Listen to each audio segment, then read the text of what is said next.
Hi friend, नमस्ते। कैसे आप लोग? आशा करती हूँ ठीक ही होंगे। आप लोग के सामने बहुत ही प्यारा माता रानी का गीत लेके आ गए। वीडियो पसंद आए तो लाइक शेयर कमेंट जरूर करिएगा। अब ये मत कहिएगा कि एक ही साड़ी पे हम गाना गा रहे हैं, क्योंकि मेरा बाबू अभी पापा मेरे ससुर जी पकड़े हैं, बहुत रो रहा है। और बड़ा बेटा यहाँ पे बैठा है हम लोग के सामने मोबाइल लेने के लिए कि अभी गाना ख़त्म हो जाए हम मोबाइल लेंगे। और हम और हमारी मम्मी सासू माँ गा रहे हैं जल्दी जल्दी। टाइम नहीं मिल पाता है, क्या करें। बहुत परेशान करता है, बहुत भागता है बहुत ज़्यादा। तो वीडियो को लाइक शेयर कमेंट जरूर करें। चलिए शुरू करते हैं। हथवा किली हली मैया सोने के आए नवा हो सिंगरवा करेली। मैया बैठी मंदिरवा हो सिंगरवा करेली। मैया बैठी मंदिरवा हो सिंगरवा करेली। मैया माथे मैया जी के बिंदिया लगावे हो सिंगरवा करेली। मैया बैठी मंदिरवा हो सिंगरवा करेली।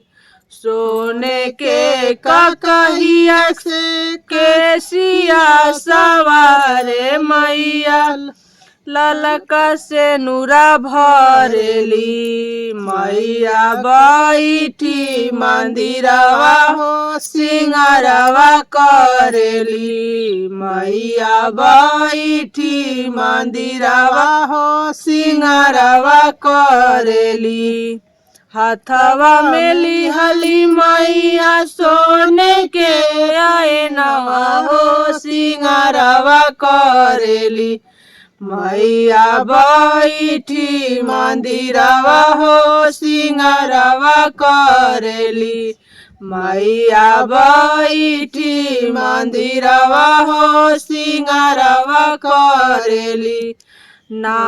नाक मैया जी के नथिया पहिरे, कान में कुंडलिया पहिरे सिंगरवा करेली। मैया लाल लाल चूड़िया हो सिंगरवा करेली। मैया लाल लाल चूड़िया हो सिंगरवा करेली। हाथवा में लिहली मैया सोने के आए नवा हो सिंगरवा करेली। मैया बैठी मंदिरवा हो सिंगरवा करेली। सिरवा पर पहिरे मैया सोने के मुकुटवा हो कमर में पहिरे ना। सिरवा पे पहिरे मैया सोने के मुकुटवा हो कमर में पहिरे ना। मैया सोने कर धनिया हो कमर में पहिरे ना। मैया सोने कर धनिया हो कमर में पहिरे ना। मैया लाल महावर में मैया लाल महावर से पौआ भरेली हो सिंगरवा करेली।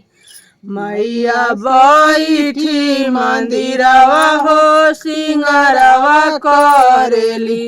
मैया बैठी मंदिरवा हो सिंगरवा करेली। हाथवा में लिहली मैया सोने के आए नवा हो सिंगरवा करेली। मैया बैठी मंदिरवा हो सिंगरवा करेली।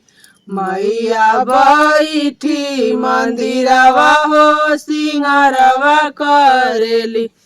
वीडियो पसंद है लाइक कमेंट जरूर करें। जय माता दी, हर हर महादेव। मेरे में